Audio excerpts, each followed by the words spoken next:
Masakop sa Highway Patrol Group kung HPG-7 gibansay sa mga personal sa Land Transportation Office LTO-7.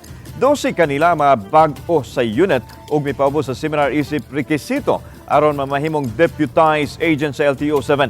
Samtang ang ubang masakop sa HPG-7 mipaubos sa refresher course aron masayod sa mga bagong palisiya sa LTO. Samtang mga personnel sa HPG-7 sa ubang dapit sa Region 7 mitambong pinaagi sa online. Matod ni Police Lieutenant Colonel Welbert Parilla, Regional Chief sa HPG-7, nga pakikalayon usab sila sa pagpatuman sa no plate, no travel policy. Nihimo sila og mga clarification sa palisiya.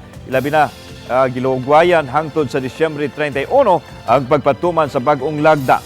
Yan ko ni Parilla nga base silang obserbasyon sa agad mga motorsiklo. Walay mga plate numbers.